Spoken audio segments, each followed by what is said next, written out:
요한복음 21장 1절부터 19절까지 말씀 교독합니다. 그 후에 예수께서 디베라 바다에서 또 제자들에게 자기를 나타내셨으니 나타내신 일이 이러하니라.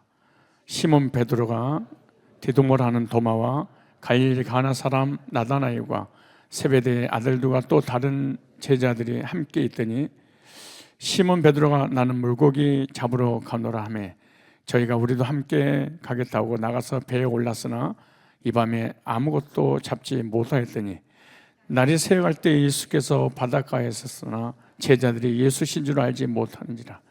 예수께서 이르시되 얘들아 너에게 고기가 있느냐 대답하되 없나이다. 가라사대 그물을 배 오른편에 던지라. 그리하면 얻으리라 하신대 이에 던졌더니 고기가 많아 그물을 들을 수 없더라. 예수의 사랑하시는 그 제자가 베드로에게 이르되 주시라 하니 시몬 베드로가 벗고 있다가 주라 하는 말을 듣고 겉옷을 두른 후에 바다로 뛰어내리더라. 다른 제자들은 육지에서 상가가 불과 한 50칸쯤 되므로 작은 배에 타고 거기에 는 그물을 끌고 와서 육지에 올라보니 숯불이 있는데 그 위에 생선이 놓이고 떡도 있더라. 예수께서 가라사대 지금 잡은 생선을 좀 가져오라 하신대 시몬 베드로가 올라가서 그물을 육지에 끌어올리니 가득히 찬 큰 고기가 153마리라 이같이 많으나 그물이 찢어지지 아니하였더라. 예수께서 가라사대에 와서 조반을 먹으라 하시 제자들이 주신 줄 아는 고로 당신이 누구냐 감히 묻는 자가 없더라. 예수께서 가셔서 떡을 가져다가 저희에게 주시고 생선도 그와 같이 하시니라. 이것은 예수께서 죽은 자 가운데서 살아나신 후에 세 번째로 제자들에게 나타나신 것이라.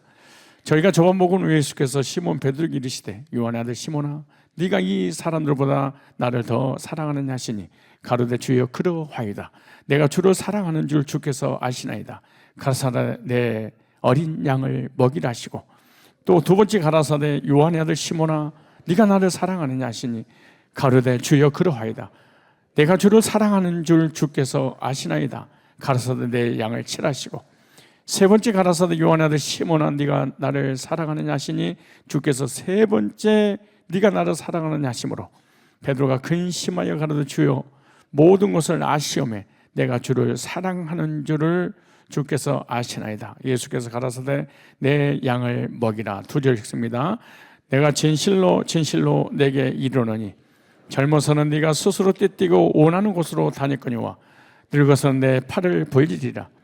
남이 내게 띠띠우고 원치 아니한 곳으로 데려가리라.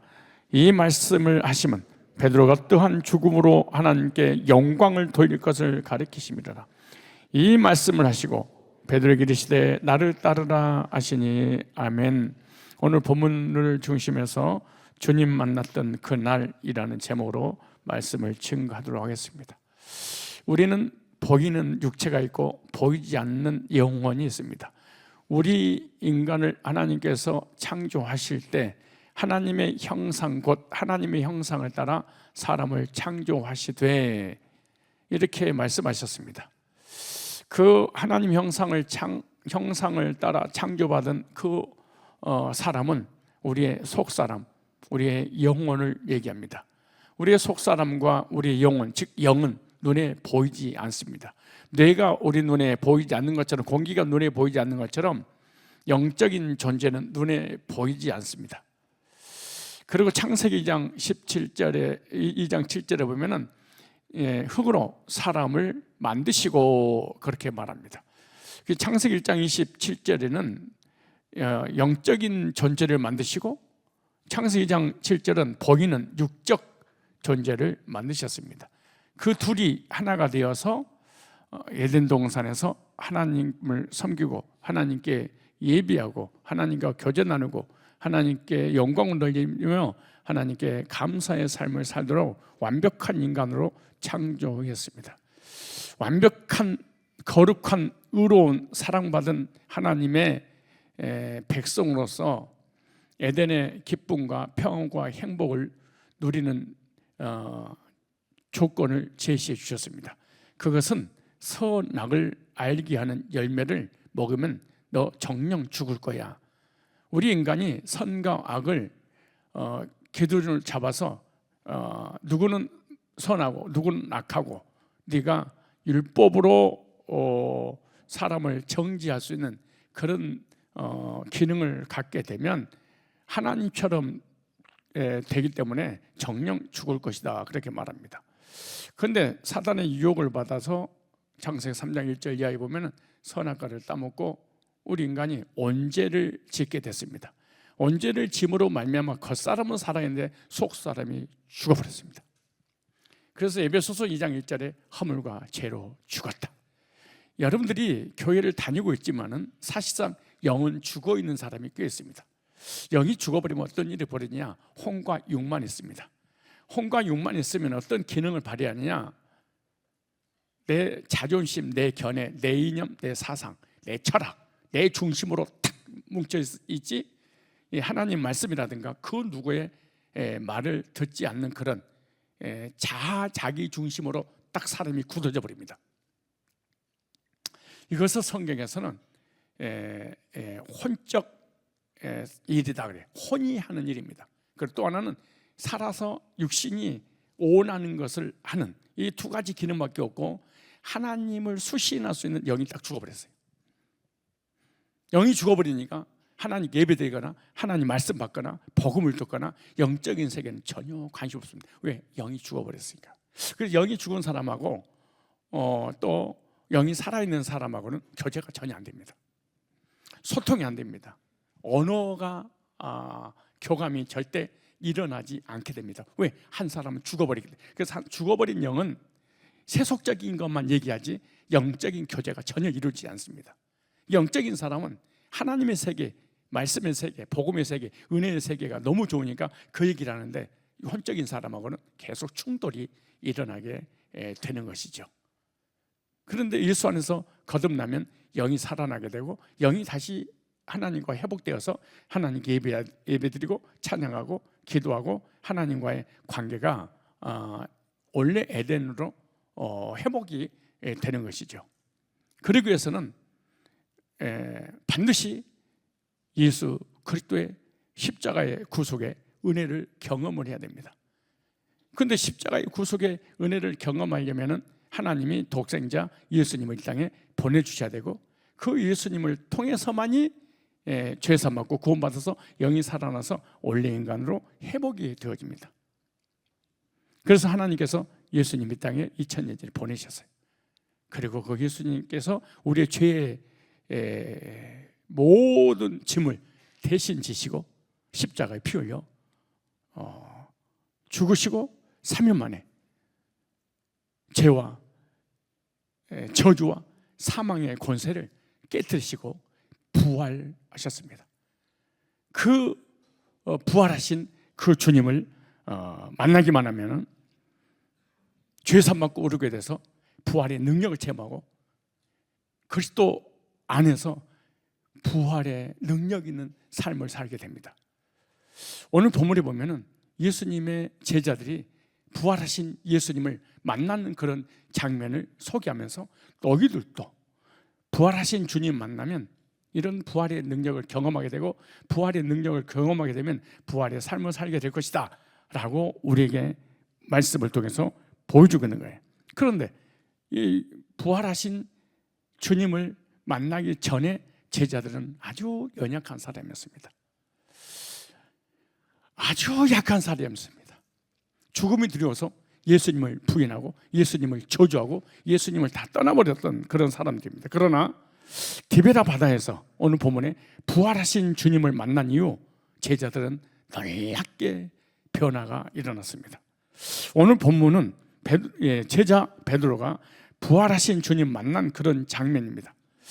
부활하신 주님을 만나서 도대체 예수님의 제자들과 베드로는 어떤 체험을 했을까? 오늘 예수님이 나를 위해서 죽으시고 부활하신 그 주님을 만나면 나는 어떤 체험을 했을까? 어떤 체험을 해야 되는가? 첫째, 죄산 받는 속죄 경험을 하게 됩니다.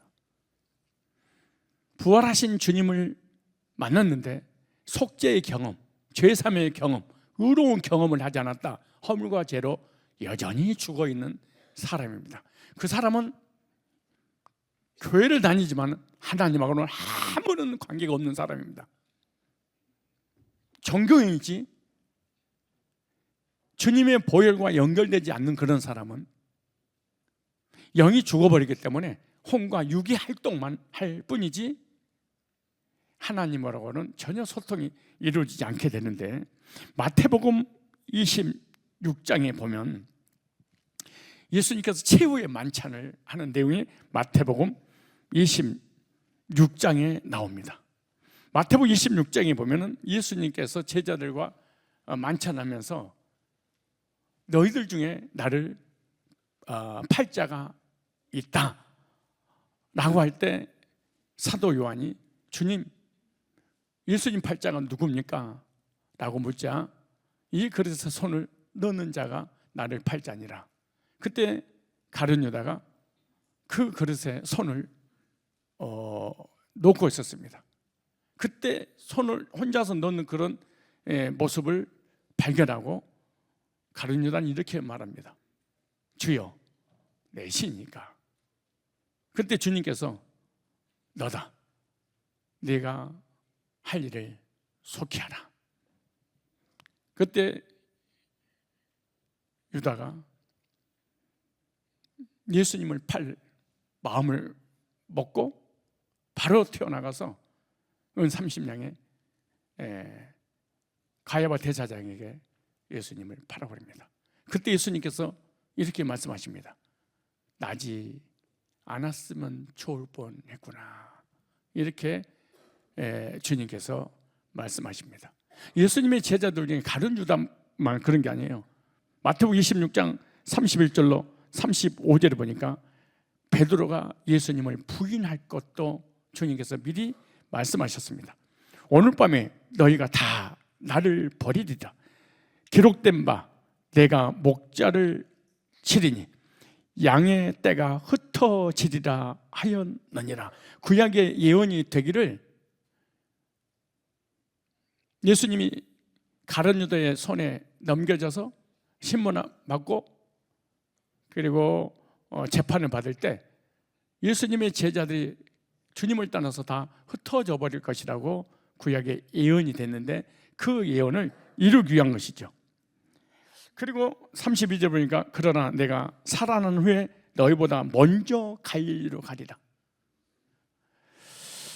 베드로가 대답하되 가로되 다 주를 버릴지라도 나는 언제든지 버리지 않겠습니다. 예수께서 가라사 내가 진실로 내게 이르노니 오늘 밤 다 울기 전에 네가 3번 나를 부인하리라. 베드로가 가로되 내가 주와 함께 죽을지언정 주를 부인하지 않겠나이다 하고 모든 제자도 이와 같이 말하니라. 예수님의 11 제자들이 베드로처럼 동일하게 고백했습니다. 모두가 다 주님을 버리고 저주하고 주님을 떠난다 할지라도 예수님이 죽으시는 그 죽음을 우리들도 다 죽음의 그 길을 가겠습니다. 이렇게 호언장담하죠. 그런데 마가복음 14장 33절로 15절 보니까 예수께서 대제사장의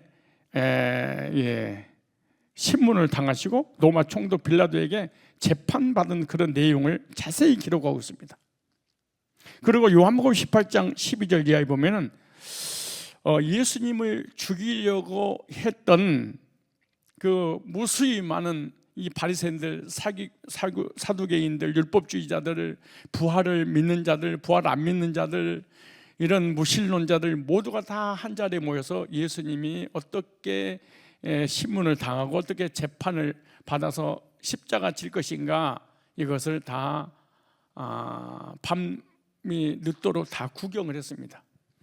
그때 제자 베드로도 예수님이 어떻게 되는가 보자 그러고 궁금해서 그들과 함께 있었는데 그날 밤은 성경에 보면 날씨가 추웠다 그렇게 말합니다. 추워서 불을 피우고 불을 쬐면서 구경을 했다 이렇게 말합니다.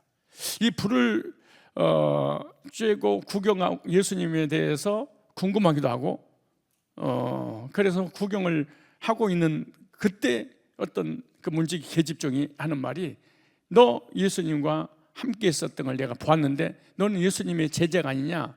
그리고 이 사람 저 사람 이렇게 해서 3번이나 예수님 제자 아니냐, 예수님 제자 아니냐, 예수님과 함께하지 않았느냐 라고 할 때, 이 베드로는 두려움과 공포 속에 예수님처럼 신문당하고 재판받아서 죽을 것 같은 그 불안감 때문에 나는 예수를 모른다, 나는 예수를 모른다, 그리고 모르는 걸로 부인하는 걸로 끝나는 것이 아니라 예수님을 저주를 해버렸습니다.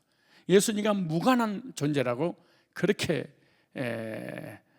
예수님을 부인하고 3번을 부인하는데, 새벽 동이 트기 전에 수탉이 우는 것처럼 닭 울음소리가 들렸습니다. 닭 울음소리를 듣는 순간 예수님과 어떤 문헌에 보면 제자 베드로와 눈이 마주쳤다 이렇게 말합니다. 눈을 마주치는, 그러니까 예수님이 베드로가 주님을 부인하는 그 순간 예수님은 너무나 안타깝고 너무나 가슴이 아파서 그 슬픈 얼굴로 베드로를 쳐다봤고, 베드로는 예수님을 저주하고 부인했던 그 순간 닭 울음소리가 들릴 때 예수님께서 닭이 울기 전에 너는 나를 3번 부인하리라 라고 하는 그 말씀이 생각이 났습니다. 말씀이 생각이 나서 땅을 치고 통곡을 하면서 그 자리를 도망쳐 나오게 되죠. 왜 베드로는 회개를 하고 가룟 자들은 회개를 하지 않고 예수님 은 30냥의 팔무로 인해서 자살했을까? 왜 베드로는 가룟 유다보다 더 무서운, 더 큰, 더 악한 죄를 졌는데 베드로는 자살하지 않고 예수님의 사도가 되어서 구원받고 예수님이 증인의 삶을 살 수 있었을까요? 성경에 이렇게 기록됐습니다. 요한의 아들 시몬아, 사단이 너를 미리 까불었다 할지라도 내가 너를 실족지 않게 하기 위하여 미리서 기도했다 이렇게 말합니다. 사단이 역사에서 예수님을 부인하고 저주할 것을 미리 알고 그 사단의 참소와 사단으로 인해서 삶을 포기해서 자살할 그럴 충동을 느낄 텐데, 너 그런 극단적인 선택을 하지 못하도록 내가 너를 위하여 기도했다 이렇게 말하죠. 그래서 기도의 그 결과로 베드로는 나중에 하나님 앞에 돌아오게 되는 거죠. 베드로가 주님을 떠나고 난 이후에 어떤 일이 벌어졌냐? 제자들과 같이 있을 때 베드로는 이렇게 말합니다. 나는 옛날 직업 디베라 호수에 가서 나는 고기나 잡으려 한다 라고 하자, 그 옆에 있는 제자들도 여럿이 나도 함께 가겠다, 나도 디베라 바다 갈릴리 호숫가에 가서 고기 잡으러 가겠다 이렇게 말합니다. 그래서 그들이 디베라 호수에 가서 밤이 맞도록, 밤을 꼬박 새도록 고기를 잡았는데 한 마리도 잡지를 못했습니다. 한 마리도 잡지 못한 그들이 고기 잡는 그런 모습을 밖에서 구경하는 어떤 사람이 있었습니다. 구경하는 사람이 누군지는 제자들이 아무도 알지 못했다, 오늘 본문에 그렇게 말씀하고 있습니다. 그때 예수님께서 큰 소리로 그들에게 말을 겁니다. 얘들아, 혹시 먹을 고기를 잡았느냐? 그때 제자들이 밤이 맞도록 그물을 내렸지만 한 마리도 잡지 못했습니다. 그때 예수님께서 이렇게 말씀하십니다. 너희들이 있는 그 배 우편에 그물을 내리라 이렇게 말씀합니다. 그때 제자들이 그 말씀에 순종하여 그물을 내립니다. 내렸더니 그물이 찢어질 정도로 엄청난 물고기를 잡아 끌어올렸습니다. 물고기를 잡아 끌어올리는 그 순간 예수님이 누군지 눈치챘던 사람이 딱 한 사람이 있었습니다. 그 사람이 누구냐? 사도 예수님의 사랑을 받았던 사도 요한이었습니다. 사도 요한은 어떻게 알았을까요? 누가복음 5장에 그물을 내렸더니 그물이 찢어지도록 고기를 많이 잡아서 옆에 있는 그 배에 함께 나눌 정도로 고기를 많이 잡았습니다. 그때 요한은 경험했었습니다. 예수님께서 그물을 내리라고 할 때 그 말씀에 순종하여 고기를 잡게 해주셨던 그 주님이 격이 나서 예수님이라는 것을 사도 요한은 알게 되죠. 그런데 누가복음 5장에 보면은 예수님이 십자가 지시기 전 사건입니다. 공생의 시간이었죠. 공생의 때 예수님이 사역을 할 때는 그물이 찢어져서 그물 안에 있는 고기들이 많이 빠져나가 버렸습니다. 그런데 요한복음 21장은 부활하고 난 이후에 똑같은 그물 내려서 고기 잡는 사건입니다. 그런데 21장에 부활하고 난 이후에 제자들이 그물을 내려서 고기 잡을 때는 한 마리도 그때 그 그물과 지금 그물이나 그때 고기나 갈릴리 호수의 고기의 그 크기는 다 똑같습니다. 그때 찢어졌다면 여기서도 찢어졌어야 됩니다. 그런데 여기서는 그물이 찢어지지 않았다. 이게 무슨 말이냐? 누가복음 5장에는 유형적인 교회를 얘기하고 요한복음 21장에는 무형교회를 얘기하는 것입니다. 무형교회는 예수 안에서 거듭나서 구원의 확신을 가진 사람들은 절대로 구원이 취소, 한 마리도 잃어버리지 않겠다, 그런 얘기고, 유형교회는 교회에 다니는 사람이기 때문에 교회를 다니되 구원하고는 관계 없단다. 그래서 부활 전에와 부활 이후에 고기 잡는 이 사건이 다릅니다. 찢어졌느냐, 찢어지지 않느냐, 그물에서 빠져나가느냐, 그물에서 빠져나가지 못했느냐라고 하는 차이임이 바로 전과 후의 차이입니다. 그런데 그 옛날에 과거에 고기를 잡게 해주셨던 그 주님이 사도 요한은 떠올랐습니다. 그때 베드로에게 가서 이렇게 말합니다. 베드로요, 저분이 주님이셔, 그렇게 말합니다. 얼마나 충격이었을까요? 예수님 십자가에 못 박혀 죽으신 줄 알았는데 그분이 부활하셔서 갈릴리에 내가 먼저 가 있을 거야 라는 그 예수님이 우리보다 앞서 여기 계셨던 거예요, 이렇게 말을 합니다. 그때 베드로가 그 말을 듣고 너무 기뻤든지 너무 충격받았었든지 주님이란 말을 듣는 순간에 벗어났던 겉옷을 입고 바다로 뛰어 들어가 버렸습니다. 그런데 바다에 뛰어 들어간 오늘 본문에는 갈릴리 호수에서 고기 잡는 그 예수님과 그 배와의 거리는 100m 정도 됐습니다. 그리고 100m 정도 됐으니까 엄청난 거리죠. 그러니까 100m 정도 거리라면 빠져 죽어버릴 수 있잖아요. 그런데 그 먼 거리를 예수님 만나려고 수영해서 생명을 걸고 막 예수님 앞에 베드로가 찾아옵니다. 그때 다른 제자들은 배와 함께 있는 그 고기를 바깥으로 큰 배니까 나올 수 없으니까 작은 배에 옮겨 싣고 나중에 나옵니다. 그래서 나와서 딱 보니까 예수님이 숯불을 펴놓고 그 위에다가 고기와 빵을 굽고 계셨던 거죠. 그래서 주님이 그러십니다. 얘들아, 혹시 잡은 고기 가져오렴.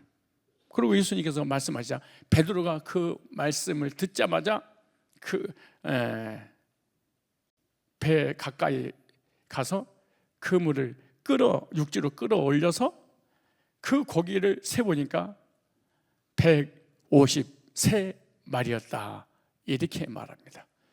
영생적으로 작정된 하나님의 백성들을 네가 이렇게 복음을 전해서 영혼을 구원할 거야, 사람 낚는 어부가 될 거야, 이런 엄청난 의미들이 다 그 안에 사실에 있는 것이죠. 그때 예수님께서 고기를 물고기 생선을 굽고 빵을 굽고 난 이후에 얘들아, 아침을 먹자구나. 그리고 아침 식사를 예수님이 제자들에게 대접해서 먹이십니다. 식사가 끝날 무렵에 예수님께서 제자 베드로에게 이렇게 묻습니다. 요한의 아들 시몬아, 네가 다른 사람들보다 나를 더 사랑하느냐, 이렇게 말합니다. 요한의 아들 시몬아, 네가 다른 사람보다 나를 더 사랑하느냐? 그때 제자 베드로가, 주님, 다른 사람보다 내가 주님을 더 사랑합니다. 내 양을 먹이라. 너 나를 사랑하냐? 그럼 양을 먹이라. 요한의 아들 시몬아, 네가 나를 사랑하느냐? 내가 주를 사랑합니다. 나를 사랑하지? 양을 치라. 요한의 아들 시몬아, 네가 나를 사랑하느냐? 내가 주님을 사랑하는 줄 주께서 아시나이다.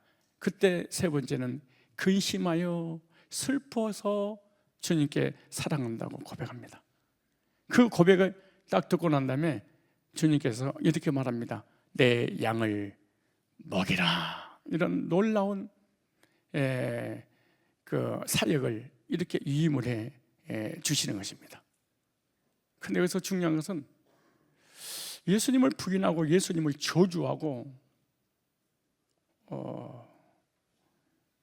예수님 배신하고 예수님을 떠나버렸던 제자들에게, 베드로에게 부활하셔서 먼저 갈릴리에 가셔서 제자를 위해서 다 준비를 하는데, 어떤 준비를 하느냐?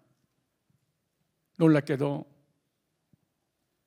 베드로가 예수님을 부인하는 그 시간이 새벽이었습니다. 그런데 예수님은 새벽에 찾아왔습니다. 예수님 부인할 때 계집종 옆에서 불을 쬐고 있었습니다. 예수님은 숯불을 준비했습니다. 닭이 울기 전에 예수님을 3번 부인한다고 했는데 실제로 부인했습니다. 예수님은 3번 질문합니다. 나를 사랑하느냐? 왜 주님께서 이렇게 연출을 하셨을까요? 그 이유는 과거에 네가 이런 행위, 이런 행동을 했지, 이런 현상을 통해서 베드로의 마음을 주님께서 아시고 베드로를 돌이키게 하시는, 하나님 모두가 그대로 숨겨져 있었기 때문에 그런 모습을 딱 보는 순간에 베드로는 옛날 과거에 그 새벽 이명에 예수님 모른다고 부인하고 저주하고 배신하고 그럴 때 닭이 울었던 그것이 생생하게 떠올랐을 것입니다. 그때 주님은 제자들에게, 특별히 베드로에게 찾아오셔서 네가 나를 배신하고 부인하고 저주하고 떠났던 그 죄에 대해서 한마디도 묻지 않습니다. 한마디도 따지지 않습니다. 너 왜 그랬어? 왜 나를 모른다고 부인한 거야? 왜 나를 저주했어? 너 나 부인하지 않겠다고 호언장담했었던 네가 아니냐? 그 나를 부인하고 저주하고 나를 떠나버려? 그건 너만 떠나는 것이 아니라 내 제자들 다 데리고 갈릴리로 와버리면 되겠느냐? 베드로의 연약함과 나약함으로 인한 지은 죄에 대해서 묻거나 따지거나 주님은 기억지도 않으셨습니다. 왜 그랬을까요? 그것은 보라, 세상 죄를 지고 가는 하나님의 어린 양이로다. 너의 연약함과 나약함으로 인해서 죄를 짓고 나를 부인하고 배신했던 그 죄를 씻어주시기 위해서 내가 피 흘려 죽었단다. 그런 너의 그 악한 행위 때문에 내가 죽은 거야. 그렇기 때문에 너의 모든 죄에 대해서 한마디도 묻지 않고 베드로를 간과해 주셨습니다. 그날 베드로가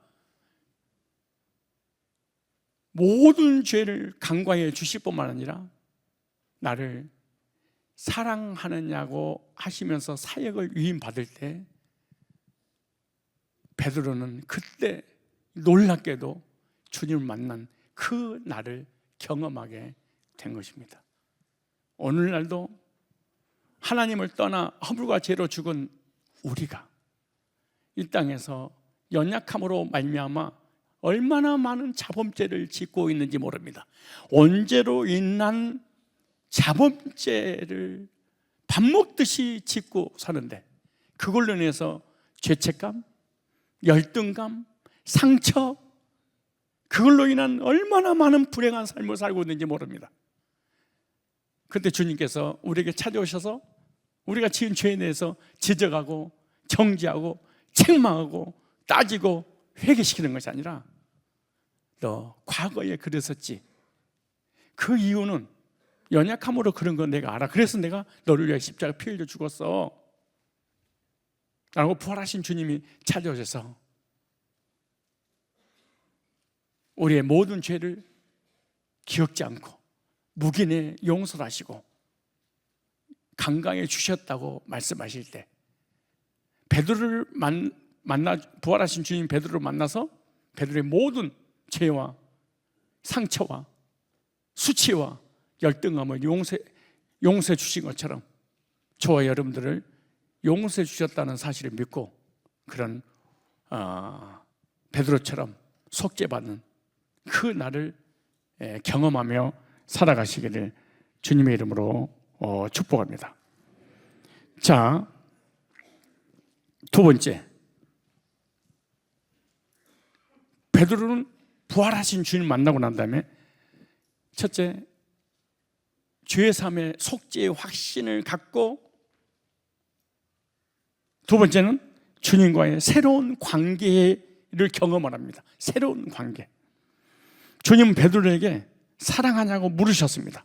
네가 나를 사랑하느냐? 3번을 물으셨습니다.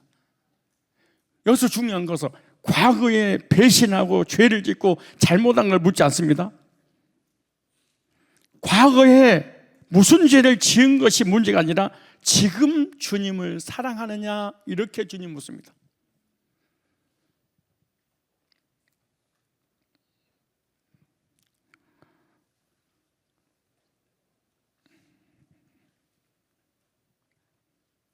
우리가 죄를 짓게 되면 약해져 버립니다.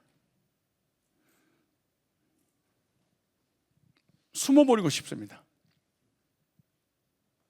그래서 늘 하나님 앞에 잘못했다고 부르짖고 회개하고 싶고 율법을 지키고 싶고 우리 하나님께 인정받고자 뭔가 헌신하고 싶은 막 몸부림이 있습니다.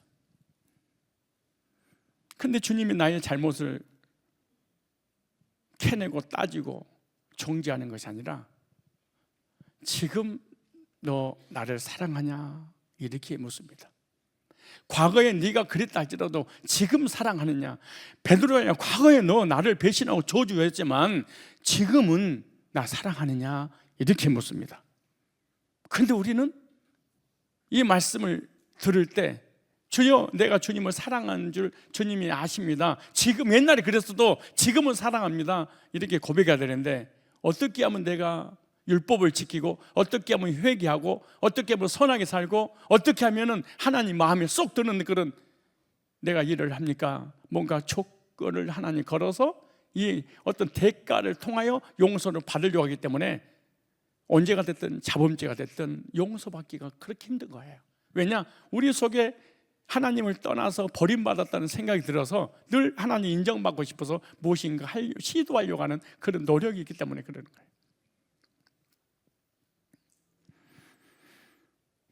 저와 여러분들이 부활의 주님을 만나면 주님과 새로운 관계가 이루어질 줄 믿습니다. 어떤 관계냐? 주님을 사랑하는 삶으로 변화되는 관계입니다. 과거의 삶이 어떻게 됐든지 지금 주님을 사랑하느냐, 이것이 가장 큰 하나님과의 관계의 회복인 것입니다. 저와 여러분, 주님을 사랑하는 삶으로 부활의 체험을 하시기 바랍니다. 주님의 사랑이 식었다면 오늘 이 시간 부활하신 주님이 나에게 찾아오셔서 너 과거에 실패했지만, 과거에 죄를 졌지만 지금 사랑하냐고 물을 때 주님, 제가 주님을 사랑합니다. 이제는 주님과 사랑의 관계가 맺어진 것을 저는 확신합니다. 그리고 과거의 삶을 잊어버리고 주님을 사랑하는 관계 회복의 삶으로 변화되시기를 주님으로 축복합니다.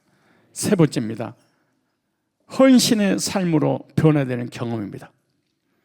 부활하신 주님이 찾아오셔서 그 모습을 그대로 받아주시고 끝나는 것이 아니라 죄책감, 열등감, 이 모든 것을 다 해결해 주고 난 다음에 중요한 말이에요.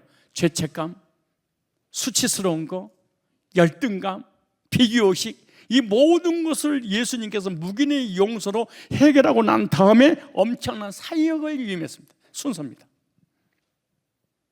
죄 문제가 해결되지 않거나 수치심이나 자존심이나 열등감이 많은 사람에게는 주님은 절대로 사역을 위임해 주지 않습니다. 절대로 하나님은 그 사람에게 일을 맡기지 않습니다. 물론 그 사람이 사역도 하지도 않습니다. 왜? 하나님이 맡기지 않습니다. 왜냐? 죄책감, 죄로 인한 수치, 막 열등감, 상처, 이런 사람에게 무슨 일을 맡기게 되면 아무것도 아닌 것인데도 불구하고 너무 쉽게 상처받고 쉽게 무너져서 공동체를 무너뜨려 버립니다. 그래서 교회 죽분자 세울 때 거듭난 적이 없는 사람은 집사라도 해서는 안 됩니다. 절대로 교회 직분을 맡겨서는 안 됩니다. 왜냐? 그 직분으로 인하여서 그 열등감과 비교의식 때문에 주변 사람을 다 무너뜨리고 공동체를 엎어버립니다.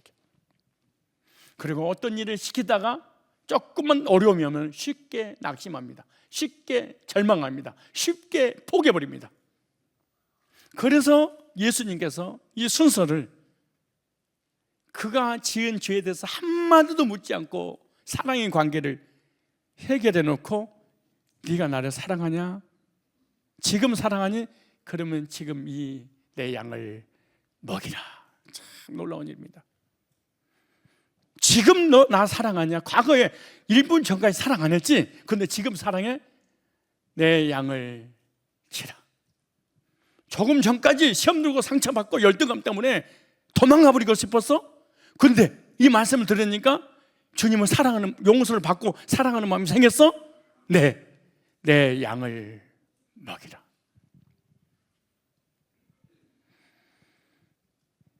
그러므로 주님을 사랑하는 마음이 없는 사람은 목회자의 길을 가서는 안 됩니다. 어떤 리더가 돼서는 안 됩니다. 어떤 일꾼이 돼서는 안 됩니다. 교회 어떤 직분도 맡아서는 안 됩니다. 주님은 누구에게 일을 맡기느냐? 사랑하는 사람에게 맡기는 것입니다. 왜냐하면 이런 억만 죄악을 묵인에 용서해 주셨어? 왜? 하나님이 베드로를 사랑해서? 그럼 너도 네 형제 자매들이 너를 힘들게 상처를 주고 고통을 줄 때 내가 너를 용서했던 것처럼 너도 용서해 주지? 그러면 이 일이라. 베드로는 이 놀라운 하나님의 구속의 사랑을 체험하고 난 이후에 말씀을 전할 때 시련과 고난과 핍박과 엄청난 힘듦이 찾아왔습니다. 그래도 그들과 따지고 대적하고 그러지 않고 그들을 품고 목회한 결과 하루에 3,000명, 5,000명씩 하나님을 돌아오는 그런 역사가 일어났습니다. 용서받지 못한 사람은 용서할 수 없습니다. 하나님 사랑을 받은 적이 없는 사람은 다른 사람을 사랑할 수 없습니다. 그런 사람을 사역을 맡기면 아주 위험한 결과를 초래하게 됩니다. 그러므로 사역의 조건이 뭐냐? 나를 사랑하느냐? 얼마나 5달란트를 가졌느냐? 2달란트를 가졌느냐? 1달란트를 가졌느냐? 많은 문화를 취했느냐? 지식 있고 지혜가 있고 능력 있고 돈 있느냐? 그러면 이 사역을 하라. 그러지 않습니다. 주님은 조건 딱 하나입니다. 그러므로 사명보다 더 중요한 것은 사랑입니다. 사명은 하다가 지쳐버립니다. 그러나 사랑받은 경험이 있는 사람은 아무리 큰 환난과 시련이 와도 지치고 힘들지 않습니다. 사랑 때문입니다. 목회자들이 됐든 일꾼들이 됐든 간에 주님을 사랑하지 않고 사명을 받은 사람은 사명의 끝이 옵니다. 왜? 어떠에 의해서? 환경에 의해서 약해지면 사명을 내려놔 버립니다. 그러나 부모님은 자녀를 사랑하기 때문에 아무리 힘들어도 자녀를 포기하지 않습니다. 하나님의 구속의 사랑을 받은 사람은 목회할 때 아무리 고난이 와도 포기하고 절망하고 사역을 내려놓지 않습니다. 그래서 주님이 이렇게 말씀합니다. 베드로야, 사역의 조건이 있는데 그 조건이 뭔 줄 알아? 너 나 사랑하는 거야? 목사님, 나는 왜 교회 헌신하지 않는 거예요? 이유가 딱 한 가지입니다. 첫째, 용서받은 속죄의 경험이 없습니다. 둘째, 주님과의 새롭게 변화된 관계가 형성이 안, 사랑의 관계가 형성이 안 됐습니다. 사랑의 관계가 형성이 안 되니까 하나님 나한테 아무것도 시키지 않습니다. 그래서 나는 안 하는 겁니다.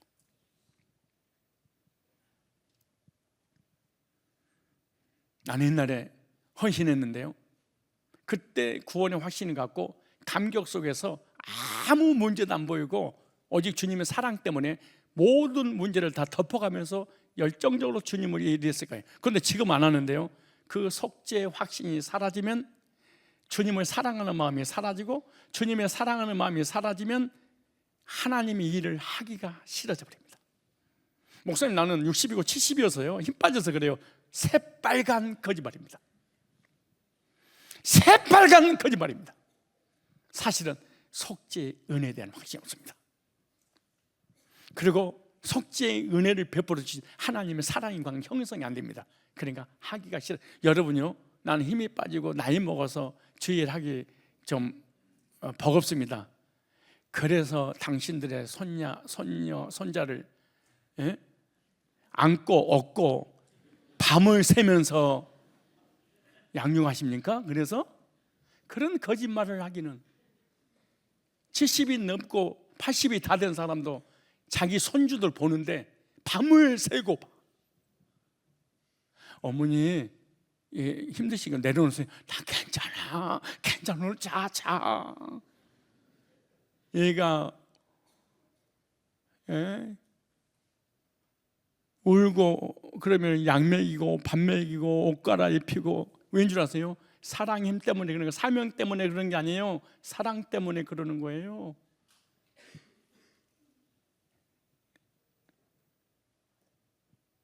그러므로 본질로 돌아가서 나는 진짜 베드로처럼 그날을 경험했는가, 정말 베드로처럼 나는 속죄 받았던 부활의 주님을 만났는가, 그리고 주님이 나한테 찾아와서 사랑하냐고 물었는가, 나 주님 사랑해요, 이런 관계 회복이 됐는가.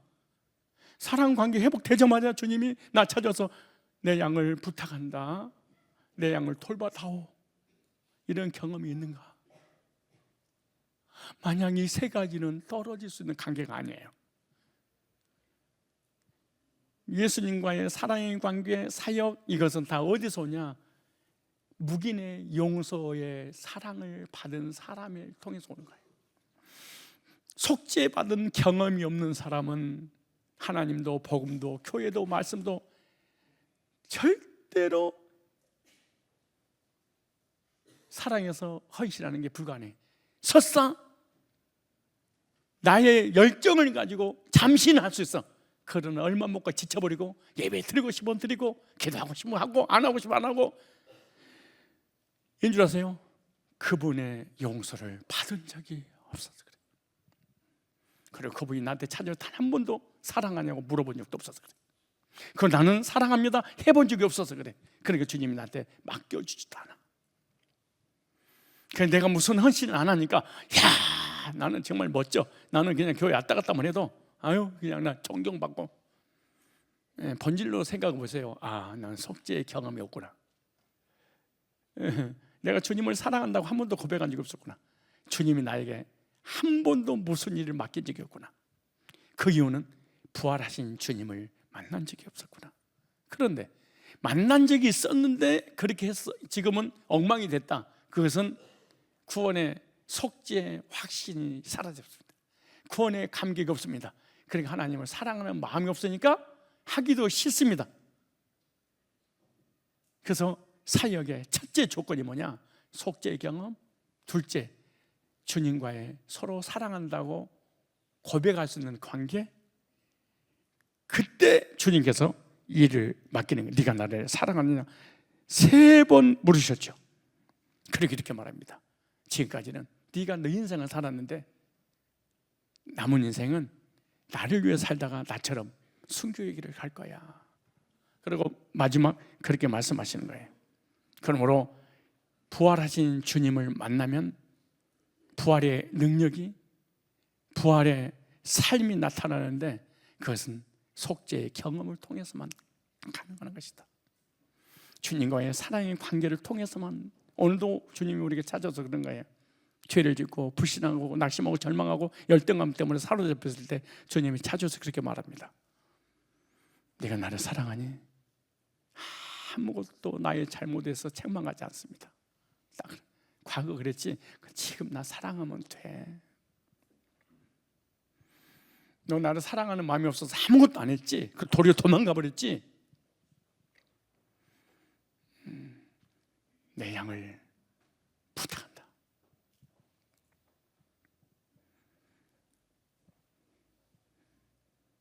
시험 들었습니다. 상처받았습니다.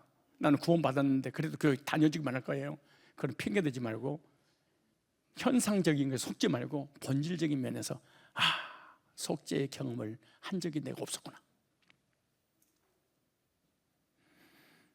내가 주님을 사랑한다고 한 번도 고백한 적이 없었구나.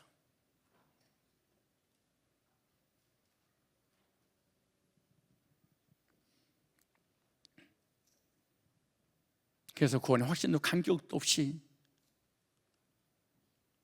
소위 썬데이 크리스찬처럼 나이로운 신자가 돼서 교회에 앞다리 갔다려는 이런 불신자가 되고 말았구나, 이렇게 생각하고, 부활하신 주님이 베드로에게 찾아오셔서 부활의 체험을 하게 해주셨던 것처럼 우리들도 말씀을 통하여 부활하신 주님 만나서 속죄의 경험과 주님과의 사랑의 관계와 그리고 주님께서 맡겨주신 그 사역을 잘 감당해서 베드로처럼 영웅 구령하는 존귀한 일에 쓰임받기를 주님 이름으로 축복합니다.